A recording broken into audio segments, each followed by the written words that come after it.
of the Easton Public Charter. And so let's have a moment of silence for sure.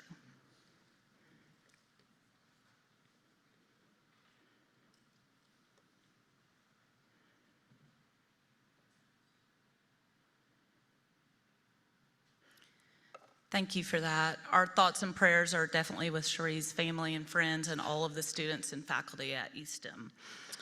I'd now like to invite Lori Arnold Ellis up to the podium to lead us in the five-way test pledge and prayer. And then Adrian Collins will be doing guest introductions. And then our membership recruitment chair, Elizabeth Cloxton, will be introducing you to two new members. So, Lori.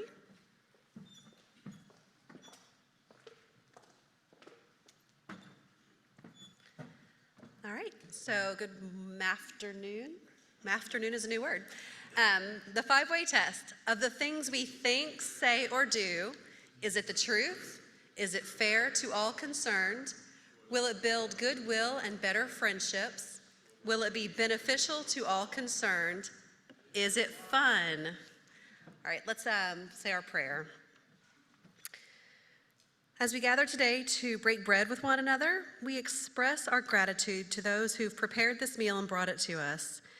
We also express gratitude for those who have worked tirelessly to plant the crops and gather the harvest that made the meal possible. May we never take for granted the beauty of this amazing world that we live in. And yet we also must recognize that in this world there's great suffering. So as we pray for those who carry burdens, great and small, let's also never overlook an opportunity to reach out our hands and offer help or hope in any way we can. With our heads bowed and our eyes closed, we give thanks for all that we have and our many blessings. But as we go through the rest of the day, let's keep our heads lifted and our eyes open so that we can see the need around us and offer kindness and hope. Amen. All right. I pledge allegiance to the flag of the United States of America and to the republic for which it stands, one nation, under God, indivisible, with liberty and justice for all. Thank you.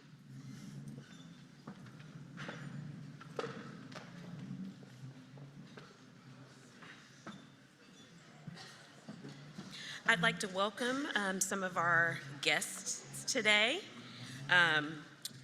Mayor Frank Scott has brought a couple of guests, April Jackson and Aaron Sadler. Sue and Ed Owen brought Bob Bracey today. Jay Cheshire brought Buckley O'Mell, and Sergeant Courtney Bewley and Sergeant Andrew Hutchison. Summer DeProw brought Jennifer Mon, I'm sorry, forgive me if I'm mispronouncing your name. Libby Sheard brought Stacy Hamilton, and Molly McNulty brought Danielle Colley. So let's give all of our guests a hand.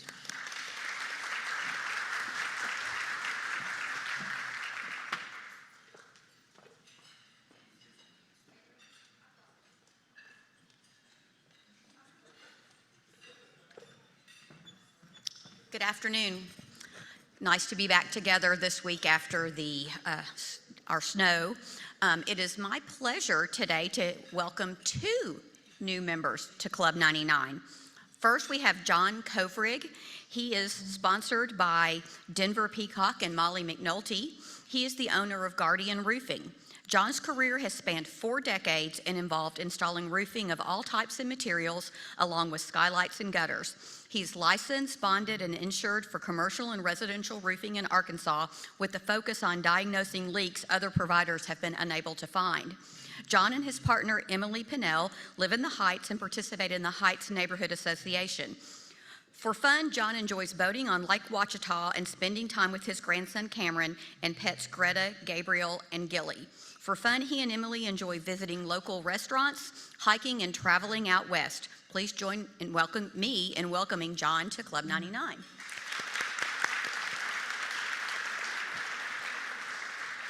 I am also happy to welcome Jeremy Hill, who is assuming the spot of Jennifer Cobb as representing City Year of Little Rock, where he's the chief of staff. He is also an ordained minister. Jeremy has a BS in Business Finance from Georgia Southern University and a certification in Executive Leadership from Belmont University. He has over 10 years of work experience in customer service, management and business system operations, ministry, and executive strategic leadership. Jeremy was a member of the Greater Little Rock class of 37, an inaugural, 38, sorry, that was a typo on my part. Left off that one, I apologize.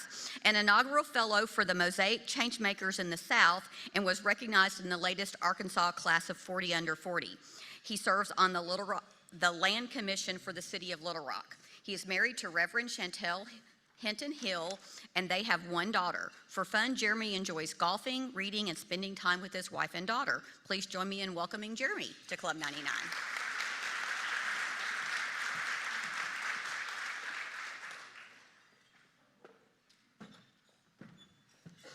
That's awesome. Thanks, and welcome, John and Jeremy. So glad you're new members to Club 99. So I hope that everyone survived the winter weather last week. Huge thank you to past President Christina Bullhouse over here. Thank you so much for filling in for me. I got stuck in New York, 2 canceled flights, finally got back on Wednesday, but I hated to miss our Zoom meeting, but I did get another Broadway show in, so if anybody wants to hear about Merrily We Roll Along, Gutenberg, or Juliet, hit me up. They were great. Okay, a few announcements before today's program. I've got several announcements, so bear with me here. Immediately following today's meeting, we have our Dunbar mentors will be meeting in the back with Dan Parker and Misty Tharp, so look for them, and your meeting will be starting. And then the board of directors are also meeting. We're meeting next door at the Clinton School, so right after this meeting. I'm sorry that we had to reschedule our book club yesterday at Mitch Bettis's place, but definitely look for news on that. It will be rescheduled, and then February we'll roll in with Christina's book club, but look for more info on that. New members, you have a new member orientation coming up on January 29th at the Little Rock Zoo. It is sure to be fun with Susan Altruy over there, so definitely sign up for that. This Friday is our in-person meeting of the Women of Rotary. We're going to be doing vision boarding, and it's going to get tactical. You're going to be able to work on some of that. We start with coffee and breakfast at 7:30, and then the presentation and meeting will start at 8 over at the Nest in Soma District. We also have a couple of events coming up that you'll get more information in your newsletter, but go ahead and mark your calendars now. We're going to have a fun Club 99 happy hour on Wednesday, January 31st at the newest hotspot, The Experience. I'm super excited about that. So come and network and just have some fun with your members. And then March 2nd, we're going to have a service day with Habitat for Humanity. Dan Parker will be talking more about his needs there, but it'll be a half day, 8 to noon, really getting out there and working and helping our community. So mark your calendar for that. And finally, don't forget, we are now accepting nominations for Business and Professional Leader of the Year. That's our annual award that we give. We have about another week and a half or so on nominations open, so definitely if you're looking for that form, it's in the newsletter, or ask Karen for that. And then last but not least, we are still looking for companies and individuals who would like to help sponsor our Police and Fire Awards. The chief's here today. I'm sure he would love your support, so definitely contact Ed Owens or Becky Finney or Karen or myself if you're interested in helping support that annual recognition. All right, guys, so there's a lot going on, which is awesome.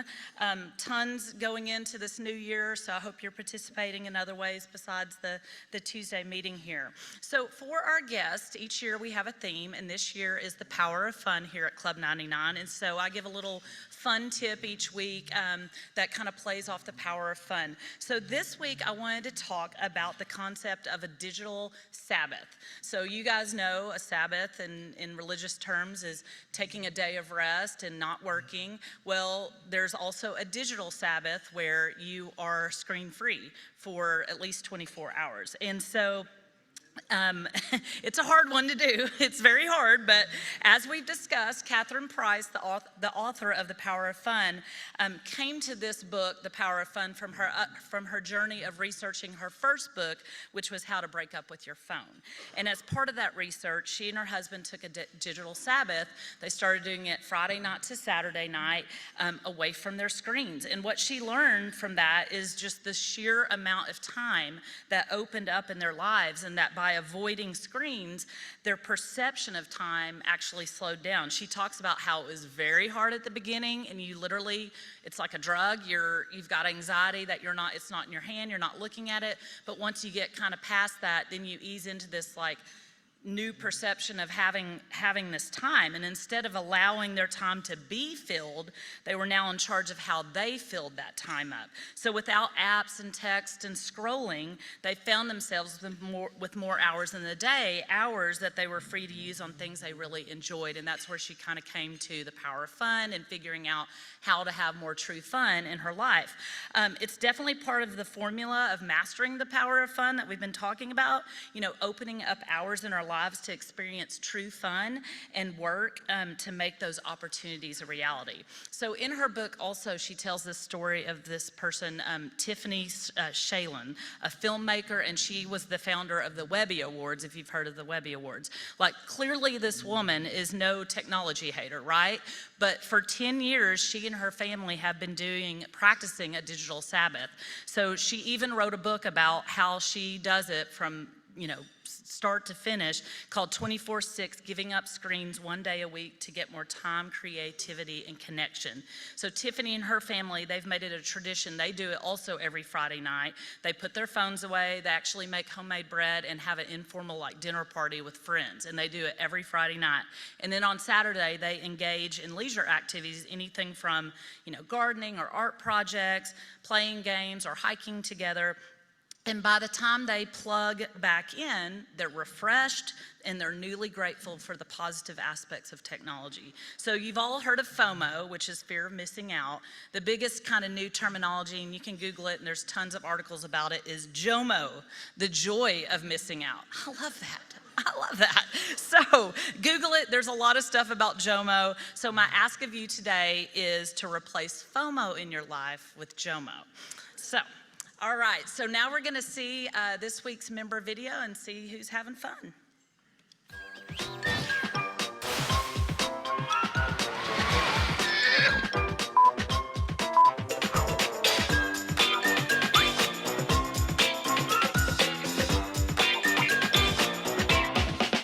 My name is Larry Clark, aka Coach Clark. I'm the founder and executive director of Life Skills for Youth, LSY, in Southwest Little Rock. LSY, or Life Skills for Youth, is an after-school academy and also a summer academy where we work with at-risk students, K through 12. Well, I love sports, and of course, basketball and football is, getting up in age. And so last August, I went to visit a friend in Hot Spring. Her name is Allison. And Allison and I was working on a project that we created called ATM, Anger, Time, and Money Management. And she said, well, hey, come up to Hot Springs and bring some changing clothes. I'd like to, take you out and play pickleball at the country club. I'm like, oh, cool, no problem. So that's how I got started. Well, I love it because I'm very competitive. And of course, when I walked in when we finished our work, Allison and I finished the work, I got dressed and we went over to the country club, and I walked in there and I saw a bunch of older, rich white people that played tennis, probably 70 plus in age. And I said, I'm gonna win some pickleball games. And lo and behold, that day didn't turn out like I wanted it to turn out. I actually got my butt kicked. And not only that, it was August in the country club. They didn't have air in the gym, so I'm sweating. And I'm like, I got to win one game. I played 3 games, and I didn't win a game. And they told me to go back to Little Rock and practice some more. Once again, I learned never judge a book by its cover, which I shouldn't have, but I did. I walked in there and said, hey, I'm gonna win, and I did, and then I went home with not one game. Defeated. Once a week, we have bought the equipment, and I got the youth involved. So we go through the process of teaching them, and this when I get a chance to get in and get better and practice. And we're also hopefully in 2024 we're gonna do a big pickleball tournament for a fundraiser for Life Skills for Youth. I love it. Coach Larry, thank you. I think you need to find Kenny Gibbs and play around a pickleball with him. And stay tuned because we have a pickleball outing coming up. So those of you who don't know anything about it, there'll be a piece that you can participate in too. It's going to be fun. All right, well, now I'd like to invite Club 99er Mallory McClure with the Little Rock Regional Chamber to introduce today's program.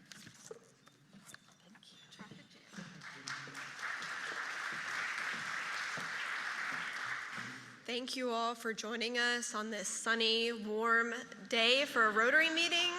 Our weather might not be great, but I'm proud to introduce our great speakers. Moderating our discussion today is the Little Rock Regional Chamber President and CEO, Jay Cheshire.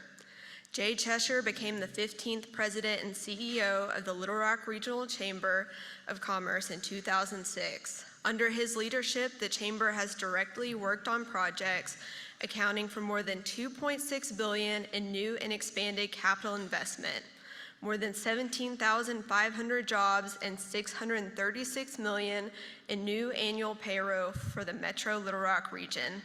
In 2016, Jay was elected National Chair of the Association of Chamber of Commerce Executives, ACCE Board of Directors, representing more than 7,500 chamber professionals from more than 1,300 chambers of commerce across the United States and Canada. In August 2017, Jay became the only person in ACCE's 103-year history elected to serve a second term as board chair. In addition, he served as Amendment 2 Campaign Committee Secretary for the statewide campaign that successfully led to a constitutional amendment to create a super project incentive program for Arkansas. He has since been instrumental in helping lead 2 additional statewide election campaigns to maintain the competitiveness of Arkansas's incentive programs. Joining him today is Chief of Police, Chief Heath Helton. Little Rock Police Chief Heath Helton is a 27-year veteran of the Little Rock Police Department.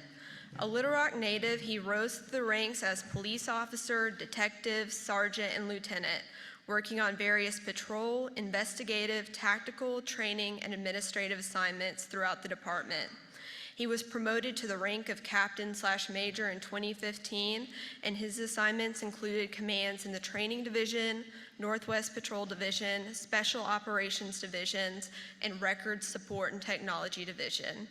Upon his promotion to Assistant Chief in 2022, he was assigned as the Executive Bureau Commander. On December 22, 2022, he was sworn in by Mayor Frank Scott Jr.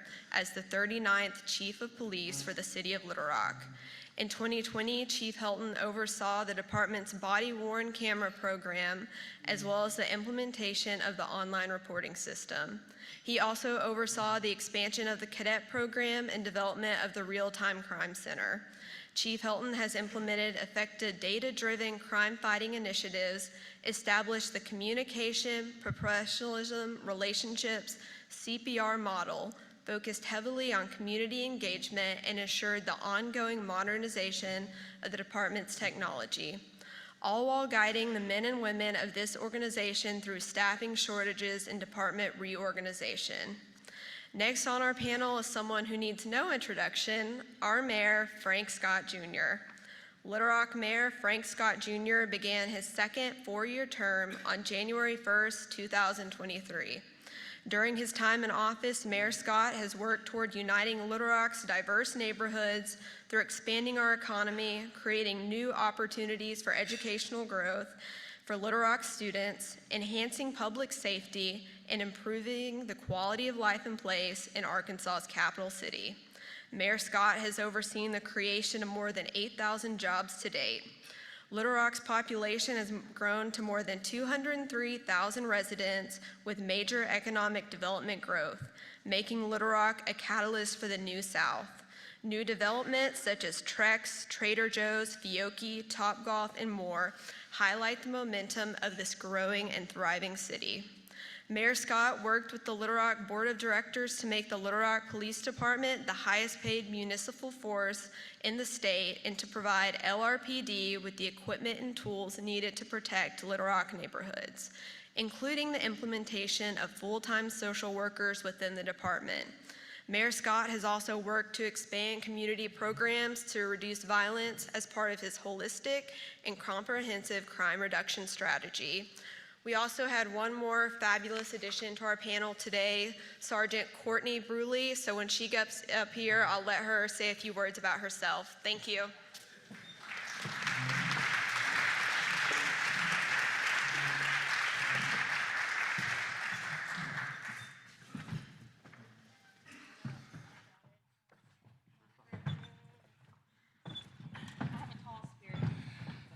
Thank you, Mallory. I don't know who at the office made you read all of that about me, but thank you.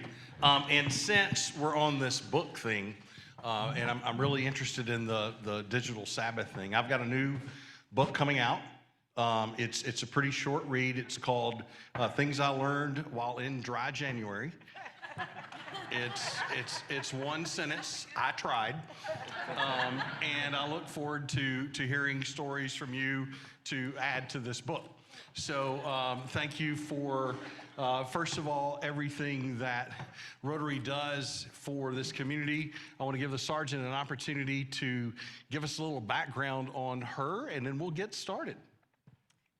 Is this thing, oh, it is on. There we go. The cliche, is this on starter? Hi, I am Sergeant Courtney Bewley, and for those of you that recognize the name, yes, Wayne is my father-in-law. I'm a very proud member of the Bewley family. If you know him, you know that there are a lot of public servants in our family. I grew up here in Central Arkansas. I actually went to college at Hendrix. I see Dr. Barth over there. Hey. I started at the department as a civilian employee in 2012. I left briefly to go back to Hendrix, where I was an admission counselor for a few years. And then I came back in 2015 to the sworn side. Chief Helton was actually my captain out there when I first started. I served on the Violent Crimes Apprehension Team as an officer. I was also a detective within our Special Investigations Division. And when I got promoted, of course, I spent some time back on patrol. And in 2022, I like to say I had two babies. I had my precious daughter, Harper, but we also birthed the Real-Time Crime Center. That was my work baby. And so I have been with the unit since we started, and so I'm very blessed to have what I would truly consider my dream job at the department. So, you know, for the chief and the mayor and the board to support this initiative, I'm very happy to have been a part of it since the beginning of that implementation.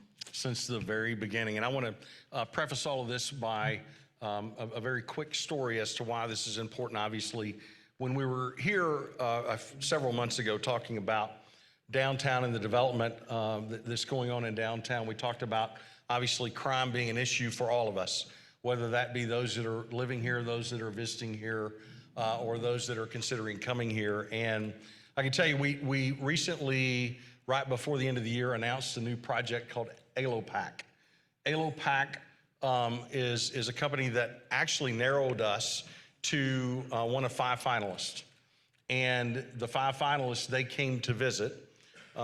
We went through our typical, here's what we have, here's what we're going to do, here's who we are and why this is the best place. And in the end, the site consultant raised his hand and said, there's one problem that the company really wants you to delve deeper into. And I said, sure, what's that? And it was crime. So we all see the rankings du jour of the day. And it was interesting, the Democrat Gazette, and I think I mentioned this last time as well, wrote an editorial about the data that a lot of these people are using, or the lack thereof, to create these lists. And most of the time, you would think that's what we would use as what we're doing. And yet, we began with the subject today, the Real-Time Crime Center, and what its impact not only was already beginning to have, but what you're going to hear more about today as what this center is having not only on crime here in Little Rock, but also crime in Pulaski County and Central Arkansas. So ALOPAC obviously recognized what this meant. They recognized that we were addressing issues. We ended up, and I'll say this now since it's over, it came down to us in a large city that sits on the Missouri-Kansas line who has their own problems. And so obviously we answered that question in a way that made them comfortable to invest several $100 million here in Little Rock. So with that, Mayor, why don't you begin by telling us what this Real-Time Crime Center thing is? If you've ever watched CSI, that's my best explanation to it. And she's the star of it, okay? It truly is an opportunity where the city of Little Rock plays a role in addressing our holistic community violence reduction plan that focuses on targeted patrols and a dosing method that Chief Helton will share, focuses on a number of dollars that we utilize within the American Rescue Plan Act and the Biden administration to put towards community violence reduction plans and treatment, in addition to our PIT programs that we've done for many, many different years. But we had to be smart on crime. And so we want to not only focus on targeting patrols, the dosing strategy, prevention, intervention, treatment programs, and also our people by having the highest historic raises in 2022 of 12% for all of our officers, and then come back in 2023 for additional 9%, with the credit of the City of Little Rock Board of Directors that approved those raises, having us to have the highest municipal force. But we also had to focus on technology. And so when you think about the CSIs, it's additional eyes on the street. One, it's a prevention method that people see these cameras within businesses in their homes. Two, when someone commits a crime, here in the city of Little Rock, we have one of the highest ranked capture rates, somewhere around 72 to 73%. And we're able to really catch this in real time. One last story, shortly after we implemented the Real-Time Crime Center, and the City of Little Rock Board of Directors approved millions of dollars to get us started. Jay Cheshire and I were going on an economic development trip in Atlanta. We got news in Atlanta, as we were boarding our flight in Little Rock, that there was a mental health individual that basically went into a hospital and really just kind of created a huge scene and a lot of different deaths. By the time we had landed, maybe 30 minutes or so after we had landed, he was caught, utilizing the technology of their real-time crime center, where they were able to identify him in another county. And from that point on, we went all in already. We were already all in, but we knew then we had to put more dollars to focus on this CSI type of mentality with the Real-Time Crime Center that's been led by Chief Helton and was funded by the City of Little Rock Board of Directors, and we say thank you. Chief, in that regard, because I think one of the things I knew about the center beginning, but I didn't really know much about it. And in that day, it was on May the 3rd of 2023, by the way. That day, as we were landing and we were getting the information from the mayor's office in Atlanta because of Mayor Scott's relationship with him, it just dumbfounded me that within minutes of that shooting, they had identified who that gentleman was because of this camera system that exists. And the mayor talked about, yes, we need as many people as we can, boots on the ground, and obviously that's part of this whole process. But tell us, based upon your innovative use of technology, how this Real-Time Crime Center really is creating eyes and ears all over our community.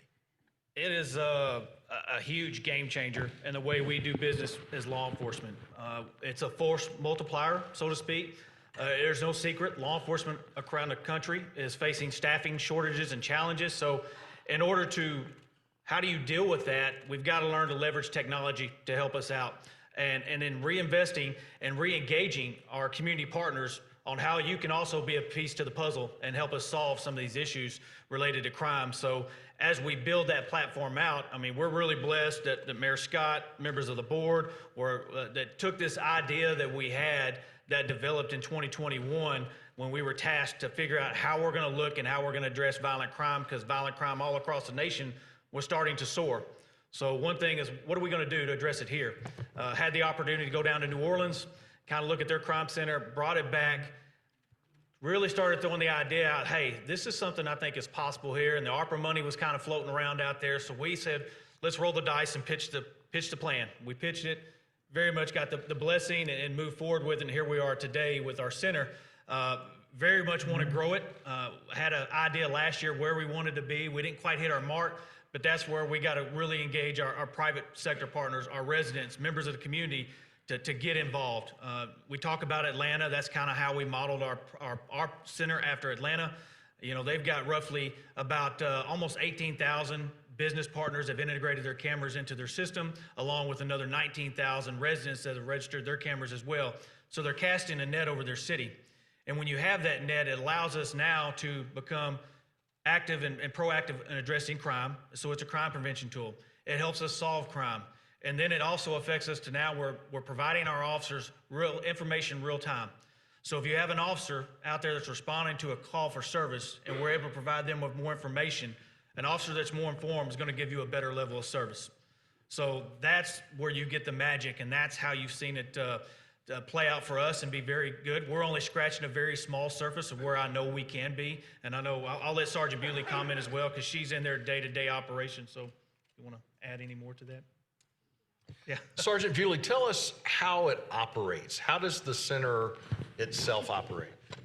Sure. So I will say, you know, we have had the opportunity to look at other cities and what they do, and those are very good learning experiences, but you will find that every real-time crime center in different jurisdictions operates slightly differently. It's what's best for your community. And so right now for ours, we are primarily staffed by sworn personnel. At this time, I have 4 detectives that work on the unit with me. I have my partner over here, Sergeant Hutchison, who came on with us recently. And then I have a civilian staff member as well. And so that's just the general makeup of the people. And then we do cycle through and have officers that are on light duty, generally like our pregnant officers. You know, they can't be on the street. They come in, work with us so that they get to use the most of their time. And so a typical day would be simple things like just monitoring the reports and the summaries from the overnight shifts and seeing if we see any patterns. You know, maybe there was a burglary or a robbery that occurred last night, and something similar might happen in the day shift, and that day shift officer may not know about it because they didn't see that summary, just trying to help tie those things together. So there's a lot of data that we go over and make sure we're familiar with it. We have license plate readers here in the city, and those devices are basically cameras. They're still cameras that capture images of vehicles that go by, and the computer can automatically read that plate and compare it to the national database where you report things like missing people, stolen vehicles, stolen license plates. If we know that, you know, there's a vehicle that's involved in some sort of crime, we can also flag that. And so we'll keep track of those as they go throughout the city, and if there's something that officers need to know about, we'll get on the radio and inform them of that. Because, you know, while you're on the way to a call for service, an officer may not necessarily have time to type in every license plate that they see because they're trying to drive and get where they're going safely. So we can put that information on the radio so they're aware. And as we know, you know, people don't just drive around in stolen cars for fun. They usually go commit other crimes. So that's been just one of the big things I think that people focus on that find interesting is using those license plate readers to apprehend those types of vehicles. So that's just some of the basics things that we do daily. So one of the things that we've learned, and the Atlanta story is a great primer that we're using to try to move our work forward here.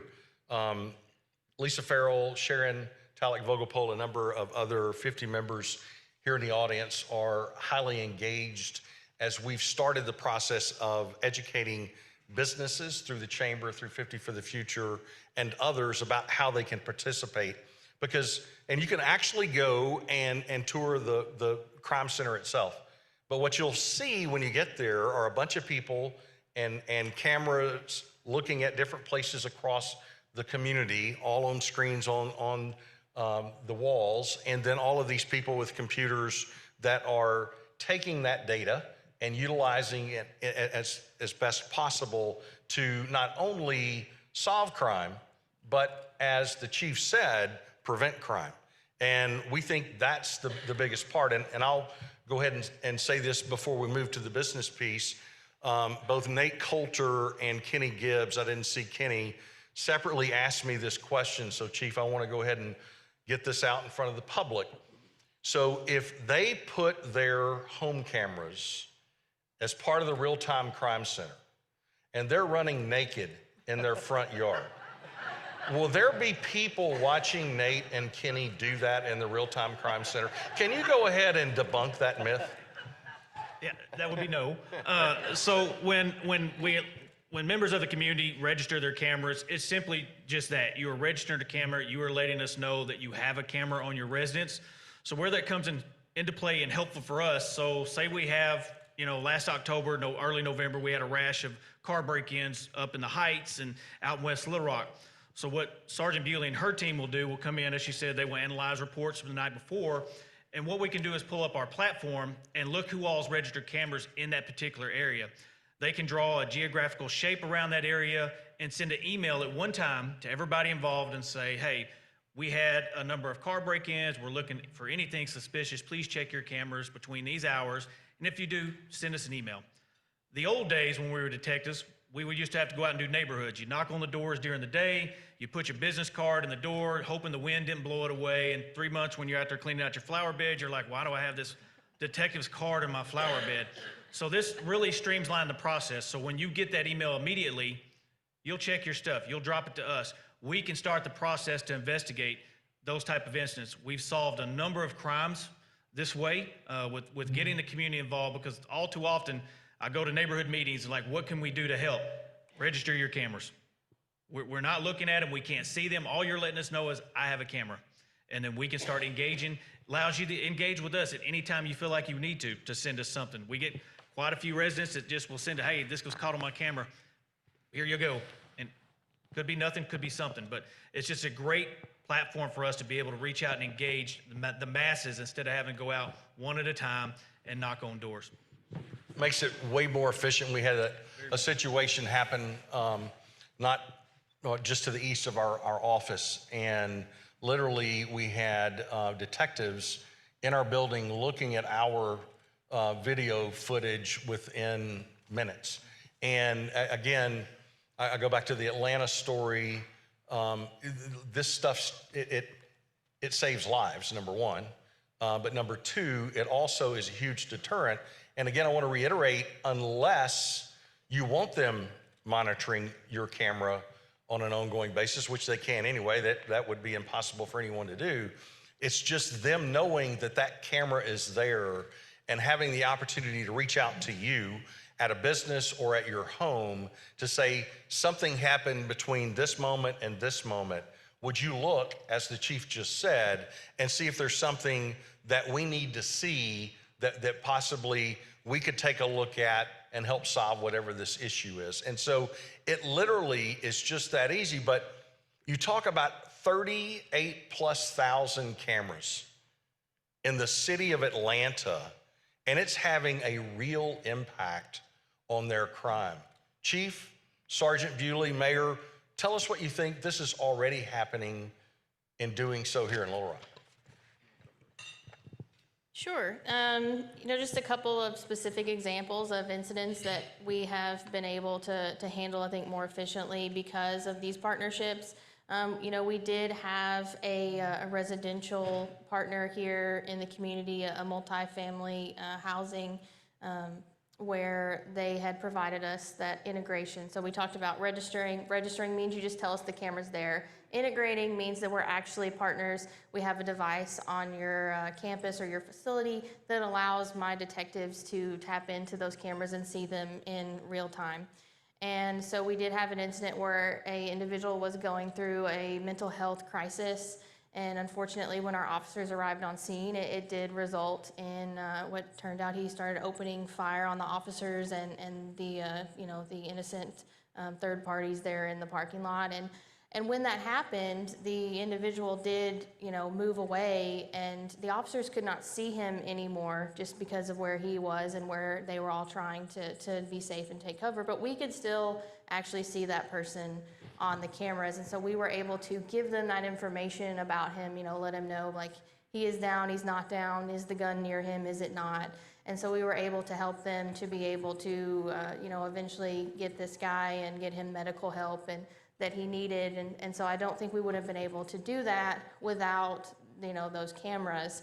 And then kind of on a smaller level, we have businesses all the time where they are victims of crime overnight, or they're victims of crime when, the manager or the owner isn't there. And it can take 2 or 3 days for them to get that footage to our detectives, and because, that clerk working may not know.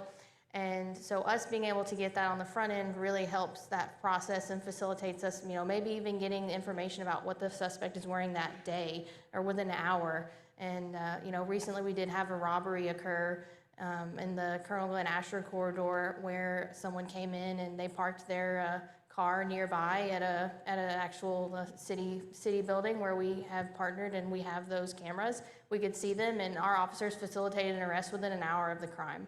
And so, if that person went and did an armed robbery, what else would they do? So, working together with the officers in the field, we very likely prevented some further, perpetrating of crimes with a firearm in our city. So I'm a businessman, and I want to have my cameras integrated into your system. What does that look like? Well, part of it is you can, obviously Sergeant Bewley or Sergeant Hutchinson are good points of contact, or you can go online to connectlittlerack.org is a good place you can go. Gives you all the information you need, but basically what it is, they're called cores. These cores plug into your DVRs and allow us, it branches out, mirrors it to where we can see it real time in the center. And they can vary depending on the number of cameras, and those local businesses or facilities that want to be involved, definitely reach out to us or go online at that website and get hooked in. Like I said, want to come take a tour. We get a lot of businesses that come down first and want to take a look at it. There's no secret. We've had Episcopal has just come online. Pulaski Academy's come online. We've got the Anthony School that's online with us. So we're really trying to engage our schools. Little Rock School District, we're hoping to get them soon. They have a massive camera system, and they're trading out their cameras and redoing their systems, but we hope to get them. We're trying to engage our local hospitals. We think the hospitals is somewhere that we really need to make sure those facilities are protected, safe, because I think for all of us to understand and really get a grasp of it, it's no secret we all know that we live in a very different world today. It's not the same world that we knew 5, 10, 15 years ago. We live in a very, very different world. And so in order to keep everybody safe, these are measures that we have to keep in place. And when you talk about just hazardous incidents, it could be anywhere from a crime type deal, but we think of, construction. We think, we're prone to earthquakes here, potentially in Arkansas. Things could happen. We got tornadoes. When the tornado came through last March, they had the cameras pulled up. They were able to see a lot of what was taken on out in West Little Rock. So these not only provide for crime, but they all provide for medical emergency services and other services as well. We have RDOT's cameras. We constantly network with our other partners. And because we've been successful, our partners across the river on the north side are in the process of developing their crime center, which will only multiply more because now we will be able to share more information with each other. So this is really a good thing for us, and we're glad to be the leaders in the state right now in this avenue, and we're just looking to grow our platform. And this is something anybody can be a part of. Yes, sir, anybody. And I want to reiterate that. Oftentimes in life, we sometimes like to sit on the sidelines and scream at the coach or the players or the whatever, but this is literally something that everybody in this room within the city of Little Rock can be a part of. Everybody. Yes, sir. They can be players, not spectators. Yeah, Atlanta's a good success story. I'll tell you another, Detroit. They had a very similar setup when they started their real-time crime center. It's called Project Greenlight. And you've seen what the city of Detroit's done. Brought revitalization back downtown. That whole city has changed, and they're doing great things. And it's things like this, crime centers, that they're popping up all around the country. This is the wave of the future. It's how do we embrace technology, because it's not going away. How do we turn these tools into benefiting not only us as law enforcement, but it's generating and helping public safety as a whole. And it gives the opportunity for everybody to become part of the solution on how we can all work together to solve problems. Because I always tell folks all the time, look, if you expect the police department to get up here and solve all the problems, you're sadly going to be disappointed, because we cannot do it alone.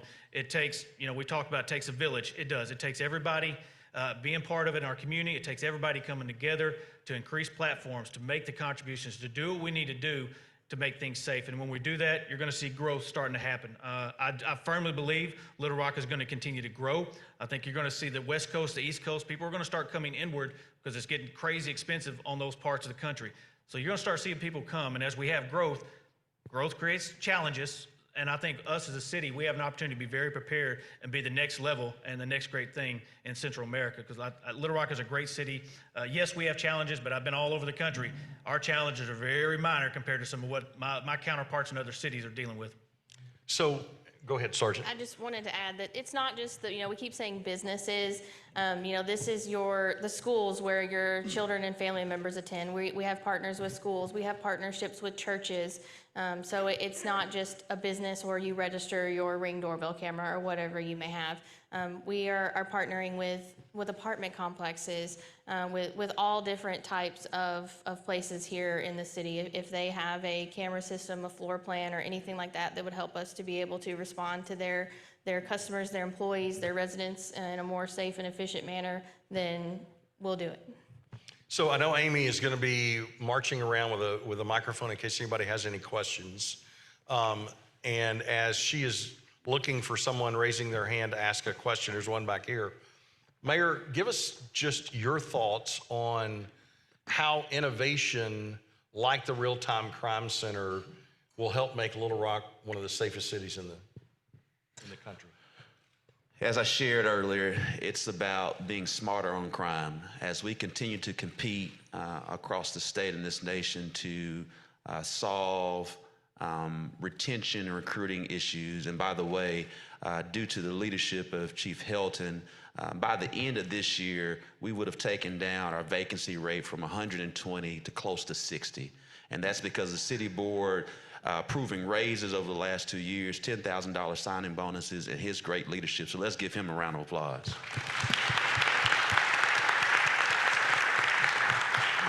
But secondly, it takes investment into resources to help us to play the game for the long haul. You cannot have a prosperous city if you don't have a safe and secure city. And that's what he's been doing, is making our city more safe and more secure so we can continue to delight in the growth that we've seen over the last several years and make certain that it's cemented for the future. First, I want to thank you for what you are doing. I've actually seen the center. It's impressive. Do we have any numbers, kind of the ROI, how many incidents that the crime center has participated in, and maybe some success rates of what's been avoided or has been solved because of those activities? Of course, a lot of our activities vary, but last year was about 7,900 incidents that they were able to maintain in 2023. Prior to that, because we implemented and got our first legs off the ground, so to speak, got them up underneath us really in October of 22. I guess is when we started, when the State Fair opened up. That was our first night. We went live, and I think all of 22, we quartered about 535 incidents in our infancy. But like I said, we were at roughly about 7,900 things last year that we contributed to. So again, that's just barely scratching the surface. I look for that to continue to grow, because not only are they working with just here, but the team does a great job working with partners from around the state and outside the state of Arkansas as well. So they're tied into the National Real-Time Crime Center Association. They network with other crime centers across the country. So it's elevating the Little Rock Police Department and really the city of Little Rock to the next level to be a player amongst the information sharing. So we saw a good return on our investment. Give you a good example.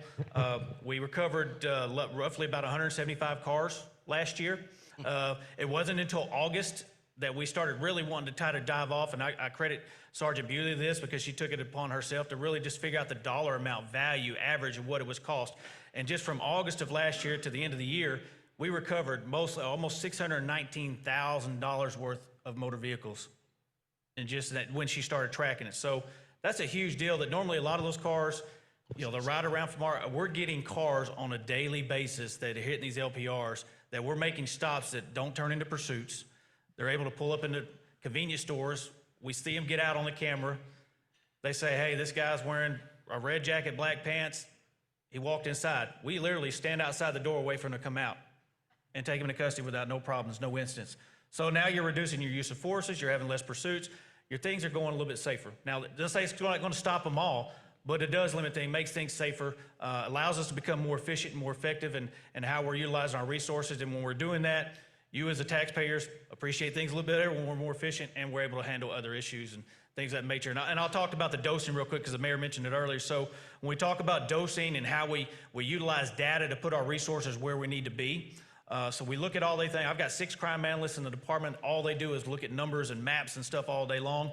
But they tell us where we need to be at what time of the day we need to be. So we use that data to put us where we need to go as we're answering calls, and then it networks with the crime center, and they're monitoring and they're paying attention, and we move cameras around. So that's how it starts working, and that's where you get your return. You mentioned that you had gone to New Orleans to see the real-time crime center there, and I moved up from New Orleans a couple years ago. And one of the reasons that I moved was because of the crime situation down there. When I got here, people would ask, well, why are you moving to Little Rock? Because the crime stats, kind of indicate that Little Rock may be a crime-ridden place too. But, there are statistics, and then there's the feeling of safety. And whatever you're doing, it feels so much safer here than it did down there. And so I commend you on that. One of the software programs that they were using down there for a while was Palantir. And I recall that there was some controversy, some civil liberties groups got involved because Palantir was monitoring a lot of online activity, social media activity and stuff that was bordering on, maybe privacy concerns, right? And so I'm curious what kind of guardrails you think are required with the real-time crime center to make sure that you don't cross that line and violate privacy concerns. So I'm somewhat familiar with what you're talking about. I definitely have read up on that and some of the other places in America that used those kinds of softwares. But as far as us, when we first started, it was very important to review the policies and the procedures of other departments and other crime centers. And you actually will find that we're relatively a new thing, and so there wasn't a whole lot. But just being aware of that and being aware of making sure that we're keeping in mind everyone's civil liberties. I mean, just for example, our cameras, they don't record sound. That would be a violation of your rights, and so making sure we're very familiar with those sorts of things when it comes to putting policies into place and having them in place before we got started. That was the first project that he had me was developing these and having them reviewed by the command staff. So I think having that in mind from the get-go was at least important on our end. Yeah, and I think some of that software you're talking about, they had facial recognition type stuff. We don't use facial recognition software in any of our deals. It's all basically, when you use private cameras, most of y'all just regular cameras, that's what we thrive off of. Our license plate readers are out there open. So everything we use is open. Anything we look at social media is open source. That's readily available to anybody. You could get it easy. And what we've done with us, we've taken all of our platforms where some of these we had before and they were kind of spread out amongst the department. We've just centralized it to one platform now where it's easily attainable, easily researchable. Our platform that we use, our VMS, is Fusus is a platform that we utilize. It's kind of they're the new kid on the block, but they're rapidly growing. A lot of agencies are moving towards them. They do a phenomenal job. We did a lot of research on them, and it's a matter of fact who Atlanta uses. And so we take the importance of maintaining civil liberties, very important, and then we're constantly monitoring any kind of court proceedings. Fusus, one good thing about them, anything that comes down the pipe legal-wise, they're very quick to let us know, keep us up to date. So that's where those partnerships pay off, and we want to keep that in mind and definitely at the highest priority.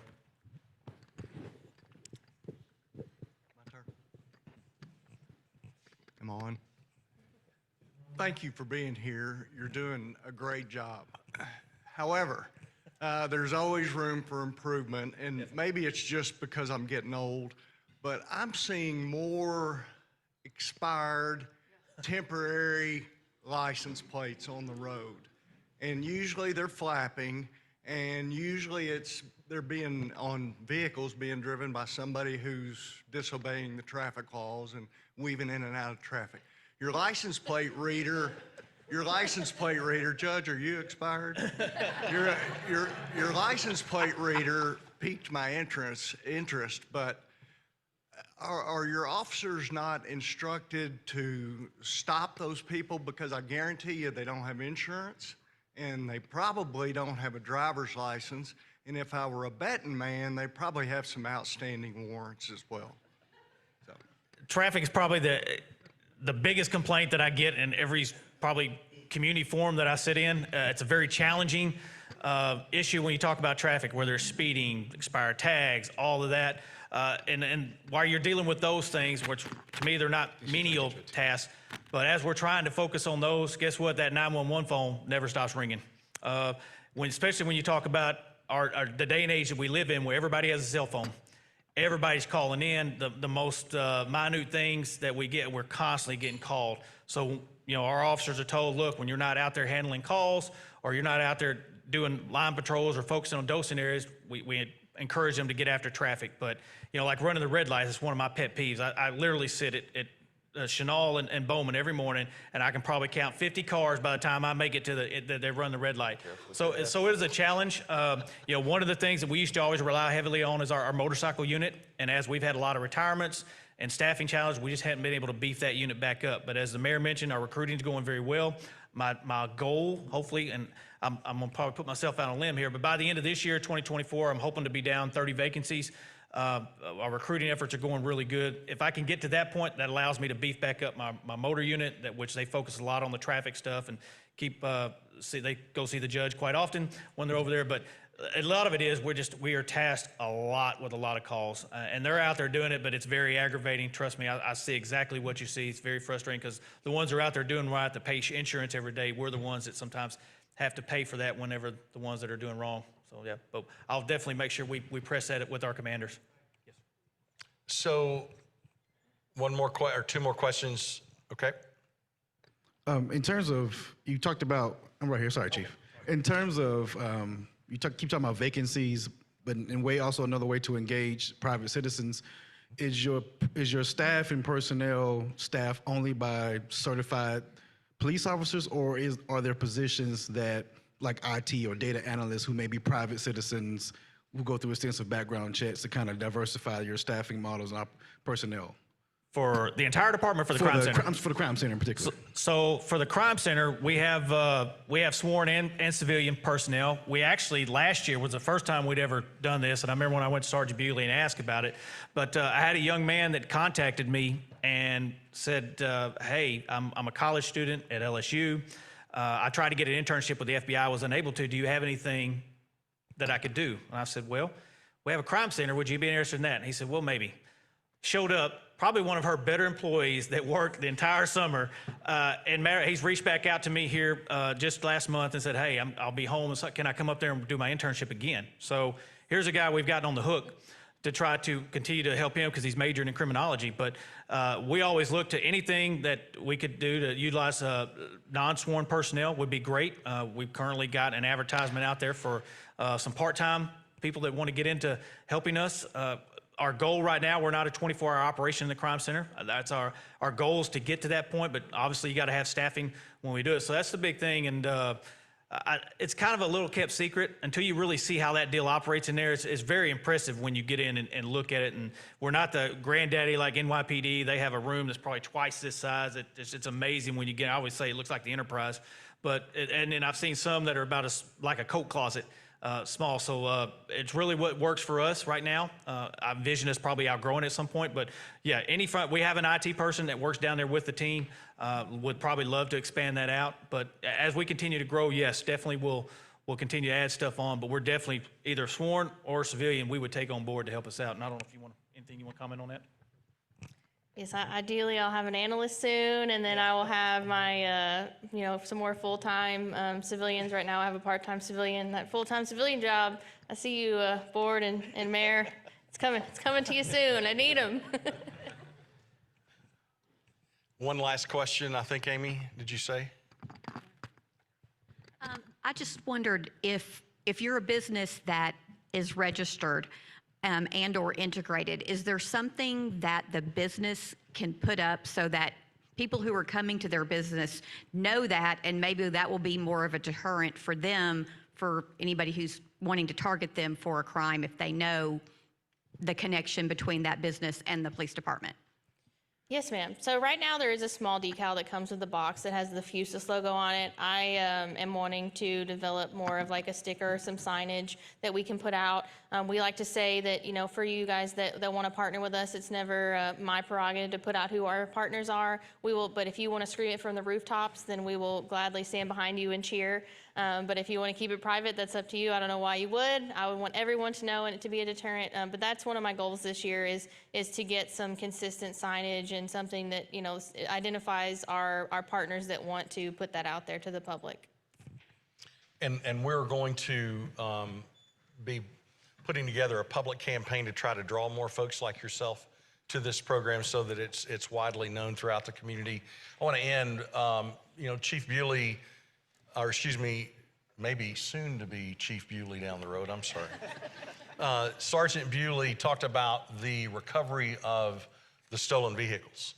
And for those of you that have recently quoted automobile insurance in a major metropolitan area outside the state of Arkansas, or have children that you're currently still paying for in a major metropolitan, you would be amazed at how much more expensive that is in places like Madison, Wisconsin, and others as it is here. And so what she just talked about also impacts all of us in the pocketbook. It's not just the public safety that obviously we're all a part of helping make much better, but it's also our quality of life, our standard of living. So please give a warm round of applause to Sergeant Bewley, to Chief Helton, and Mayor Scott. Thank you, Jay, Mayor Scott, Chief, and Sergeant Bewley. Thank you guys so much for being here. And Sergeant Bewley, we owe you one of these. But I'm gonna give these out. Thank you, Mayor. That is so sweet. This is just a little token of our appreciation. Thank you guys so much for being here.